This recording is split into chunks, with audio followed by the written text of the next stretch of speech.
Hello செல்லக்குட்டீஸ், வாங்க நம்ம இந்த வீடியோவில் பான்ற எழுத்து தான் பயிற்சி பண்ணிகிட்ருக்கோம். இந்த ஒர்க் புக் உங்களுக்கு வேணும்னா எனக்கு வாட்ஸ்அப் பண்ணுங்கள், நான் உங்களுக்கு அமுச்சு வைக்கிறேன். இப்போ பாருங்கள், பான்ற எழுத்துக்கு நம்ம என்னென்னலாம் ஆக்டிவிட்டி பண்ணியிருக்கோன்னு பாருங்கள். இதெல்லாம் முடிச்சுட்டு இப்போ நம்ம வழி கண்டுபிடித்தல் நம்ம பண்ண போகிறோம். இப்போ கனிஷ்கா தான் நம்ம பார்க்க போகிறாங்க. சிறுவனுக்கு பா வழியாக சென்று பள்ளியை அடைய உதவி செய்க. படிடா செல்லும், சொல்லிட்டே பண்ணுங்க. பா பா பா பா பா பா பா பா பா பா பா பா பா பா பா பா பா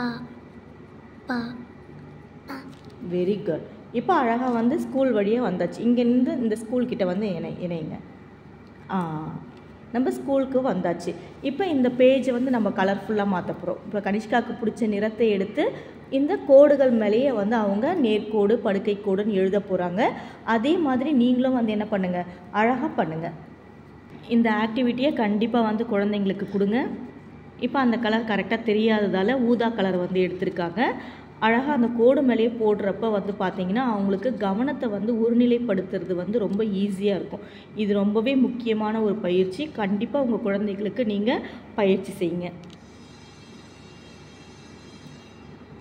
இப்போ பாருங்கள், அந்த குழந்தை எவ்வளோ ஆர்வமாக பண்ணிகிட்ருக்காங்க. நல்லா கவனம் நான் முன்னாடியே சொன்ன மாதிரி தான் உங்களுக்கு நல்லாவே ஒருநிலைப்படுத்தும்.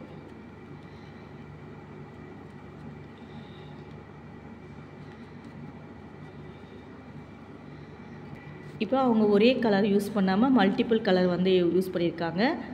அதுதான் இப்போ நீங்கள் பார்த்துட்ருக்கீங்க. அடுத்து மூன்றாவது கலரை அவங்க யூஸ் பண்ணிகிட்ருக்காங்க. இப்போ ஃபினிஷிங்க்கு வந்தாச்சு. இப்போ பாருங்கள், அந்த பேஜ் எவ்வளோ அழகாக கலர்ஃபுல்லாக மாறி இருக்குது அப்படின்னு சொல்லிட்டு. இதே மாதிரி நீங்களும் உங்கள் குழந்தைங்களுக்கு பயிற்சி கொடுங்க. முடித்ததுக்கப்புறம் எனக்கு வாட்ஸ்அப் அனுப்பி விடுங்க, நான் உங்களுக்கு கரெக்ஷன் பண்ணி அனுப்புகிறேன். தேங்க்யூ.